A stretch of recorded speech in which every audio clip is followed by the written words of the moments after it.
There's a room in Washington, D.C., where 8 people sit around a table a few times a year. No election, no public vote. And whatever they decide in that room moves mortgage rates, stock markets, unemployment levels, and the value of every dollar in your bank account. Most people have never heard of this room. Today, we're going inside it. Welcome back to Economic Radio FM on Night Drive Money. In the last episode, we broke down what a stock actually is, from Dutch merchants in 1602 to Amazon's 10 times return in 6 years. This week, we go one level deeper. The force that sits above the stock market, above individual companies, above investors. Central banks. Let's go. Before we talk about what central banks do, we need to understand why they exist. Because for most of human history, they didn't. Imagine it's 1890 in the United States. You walk into your local bank and deposit your savings. That bank takes your money and loans it out to local businesses. Normal enough. But here's the problem. There are hundreds of these banks across the country, all doing the same thing, all operating independently, with no safety net underneath them. When one bank makes bad loans and runs out of money, depositors panic. They rush to pull their cash out.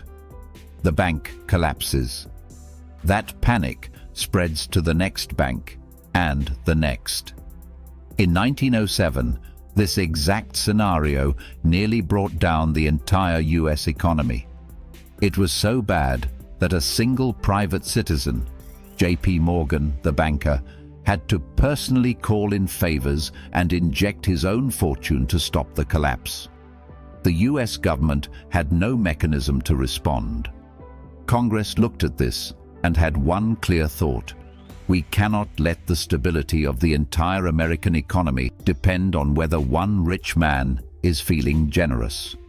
6 years later, in 1913, they created the Federal Reserve, a central bank for the United States. Its original job was simple: be the lender of last resort. When banks are failing and panic is spreading, the Fed steps in with essentially unlimited liquidity to stop the bleeding. Over a century later, that function still exists. But central banks now do much, much more. Today, every major economy has one. The Federal Reserve in the United States, the European Central Bank for the Eurozone, the Bank of England, the Bank of Japan, the Bank of Korea. They all operate on the same fundamental principles, using the same core tools, chasing the same basic goals. So what exactly is a central bank trying to do? In the United States, the Federal Reserve has what's called a dual mandate, 2 official goals it's legally required to pursue simultaneously. First, keep inflation low and stable, ideally around 2% per year.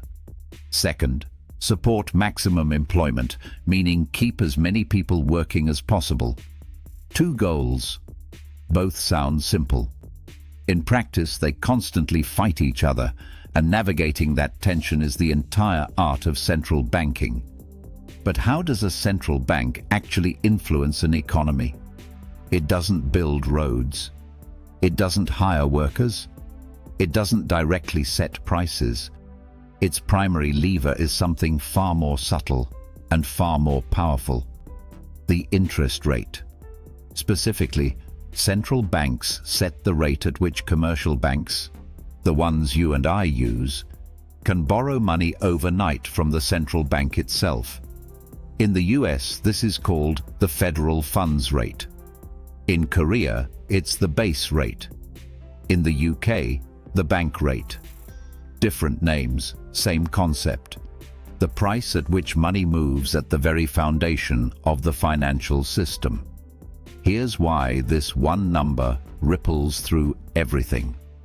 Think of the central bank's rate as the ground floor of all borrowing costs in the economy. Every other interest rate, your mortgage, your car loan, your credit card, your business loan, your savings account, is built on top of this floor. When the floor moves, everything above it moves. Let me make this real with numbers. Between March 2022 and July 2023, the Federal Reserve raised its interest rate from essentially 0 to 5.25%.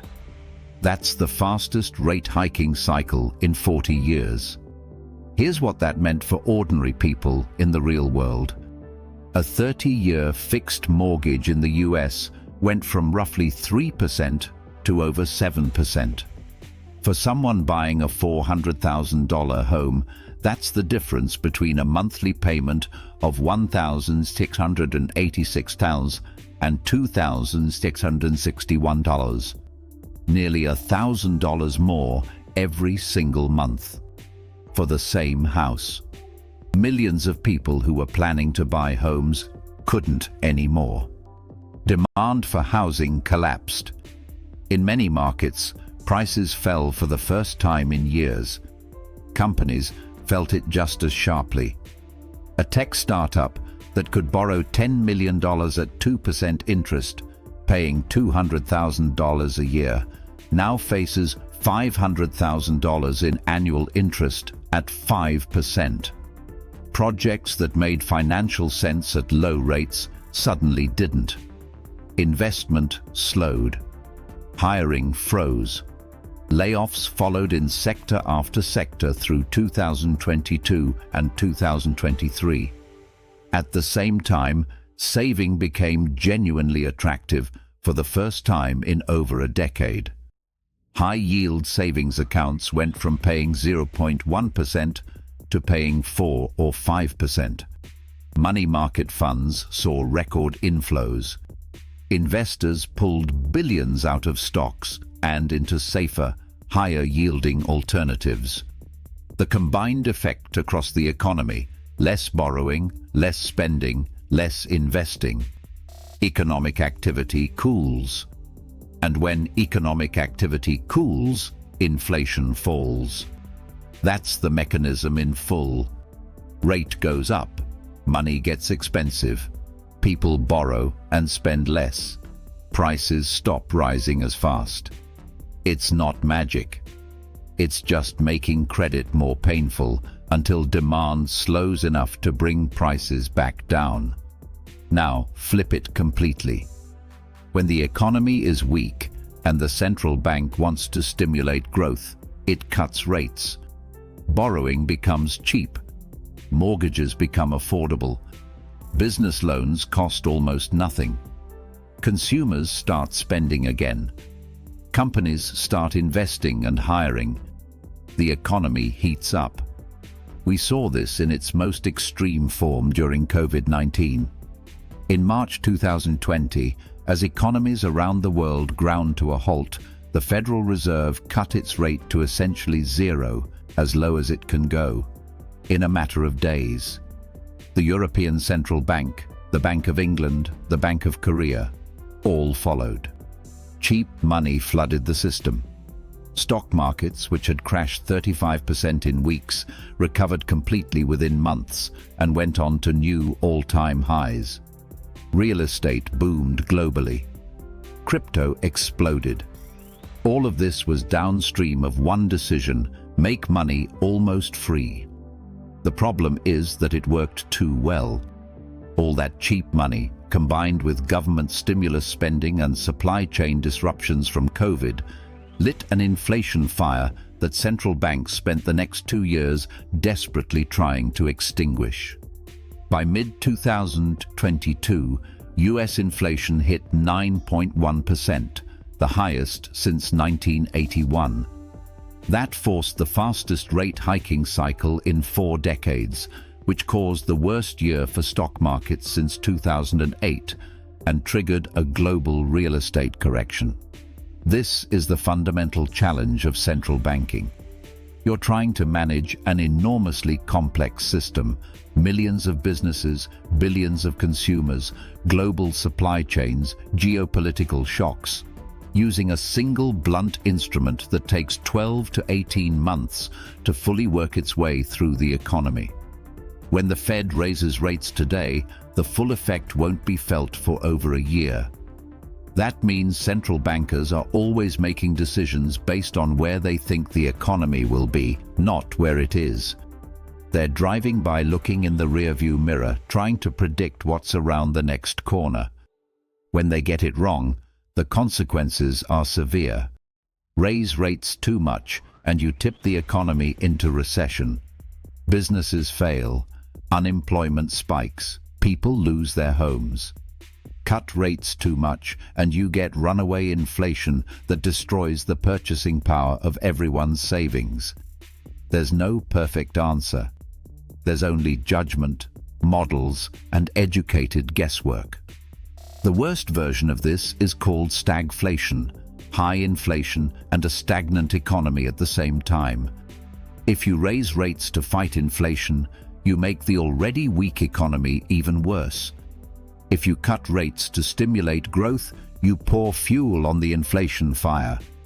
There's no good move. The 1970s were defined by this trap, driven by oil shocks and policy mistakes. The Fed finally broke it in 1981 by raising rates to 20%, the most aggressive monetary tightening in modern history. It worked. Inflation collapsed. But so did the economy. Unemployment hit 10.8%, the highest since the Great Depression. It remains one of the most debated decisions in economic history. Now, what happens when interest rates are already at zero and the economy is still struggling? The central bank's traditional tool is maxed out. This is where quantitative easing comes in, QE as it's commonly known. QE is the central bank creating new money electronically and using it to buy financial assets, typically government bonds, directly from banks and financial institutions. This does two things. It pumps money into the financial system, encouraging banks to lend more.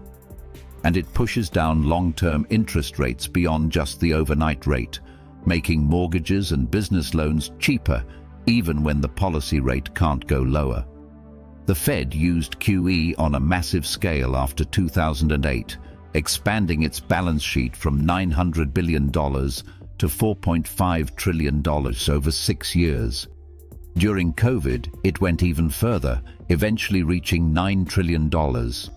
Other central banks did the same. The Bank of Japan has been running QE so aggressively for so long that it now owns more than half of all Japanese government bonds. Critics argue QE primarily inflates asset prices, stocks, real estate, art, crypto, which disproportionately benefits wealthy people who own more of these assets. The data largely supports this concern.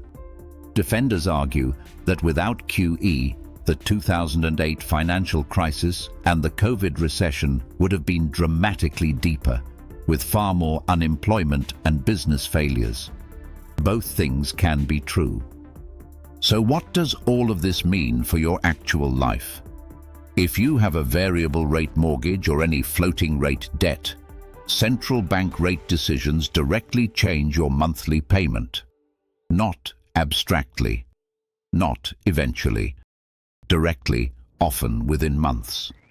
Understanding where rates are headed gives you real information about whether to lock in a fixed rate or ride the variable. If you invest in stocks, bonds, real estate, anything, central bank policy is probably the single most important macro force acting on your portfolio at any given moment. High-rate environments tend to favor cash, bonds, and value stocks with stable earnings. Low-rate environments tend to favor growth stocks, real estate, and riskier assets. Ignoring central bank signals and just picking stocks in isolation is like checking the weather after you've already decided what to wear. If you run a business or make hiring decisions, rate cycles directly affect the cost of capital. Companies expand aggressively when money is cheap. They pull back when rates rise. Understanding where we are in the cycle can help you time expansion, investment, or cost-cutting with much better accuracy. And even if you do none of these things, if you just have money sitting in a savings account, central bank rates determine whether that money earns 0.1% or 5% per year. On $50,000, the difference over 10 years is over $25,000. Just sitting there, doing nothing, earning more because rates are higher.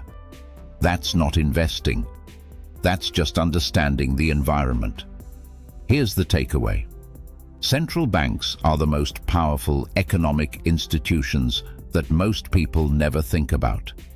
They control the price of money, the interest rate, and that one number flows through every corner of the economy.